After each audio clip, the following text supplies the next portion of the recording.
This is taking place in a modern gym.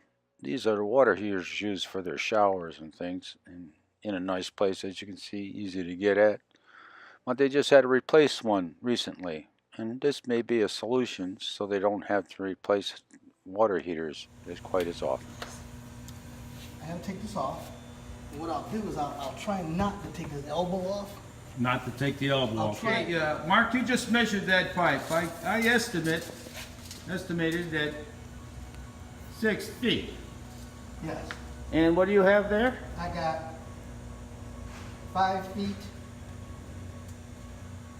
9, 10 inches. 5 feet, 10 inches is what I have. Not bad for an old man, though. Alright, Mark is going to start to take the insulation off of the pipe. He's going to remove it very carefully. He uses a razor knife. If you cut on the seams, these are like half moon. They go around the pipe halfway, so very good. They'll go back on when we're all done. You can cut around the elbow and make sure that that was caulked. That's a little tougher, so the razor knives really work well. And all of this insulation will be saved. We could start you a whole new career here. Hey, man. Movie star? No. Pipe insulator. The insulation is carefully removed so it can be put back on later. And now we're ready to put the bands on the bare pipe. On many installations, the pipe stays bare.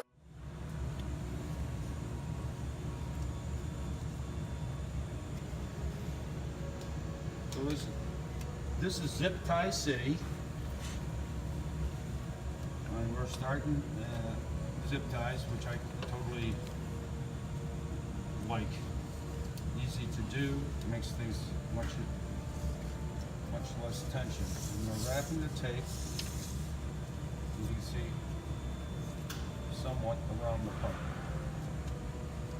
But when you wrap them, you got to make sure that they're like together. No gaps, together. There you go. It just makes it more contained, more easy.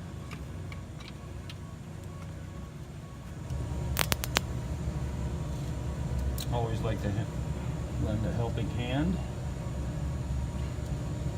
This is where we start the second tape. There's going to be 2 tapes. And, starting there, then there's going to be 2 more at the top. You got that? I got it. Mark? Okay. Mark's going to take the tape now, stack it. Go around the pipe. And after work, Mark's going to be weaving baskets, and you'll have that video later.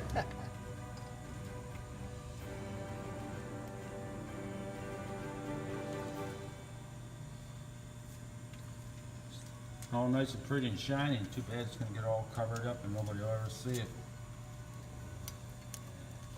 That's the problem in our business. Really, it's good stuff you do nobody sees because it's buried in a wall or someplace. Or, like the equipment next to me here, you saw earlier, it's just buried in a pile of junk in somebody's basement in the back room.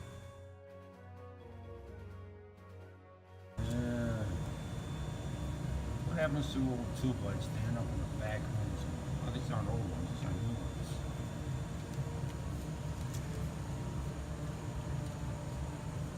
I hate it when your girdle slips. I'm telling you, man. Get your knickers in a knot. Now, if you notice, Mark is being very careful here to get the this tape on the pipe exactly. It almost looks like there's a space in between them, but it's deceptive. And the tape obviously is copper, but as you can see down here, they're actually tight together. That is the coating on the outside, and when the two of them come together, they look like they're not together, but they are together. Are we all together on this? The third one is now in place. We have a gap in between, and that's for obvious reasons. If you know anything about chemical charging and all the rest of it, two spots can't be touched, and you gotta have at least what you say, Mark, an inch and a half in Inch and a between. half, 2 inch gap. Inch and a half to 2 inch, but this is good. It's got a large pipe here. And there we go. The bands are on.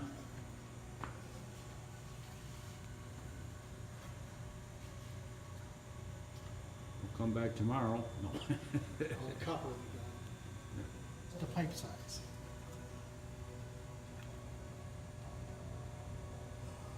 Oh, I see. So it wants to know the pipe size, so it knows. Yeah, yeah.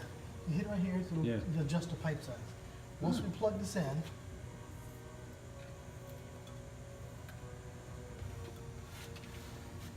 the power source. There you go. How cool. It's working.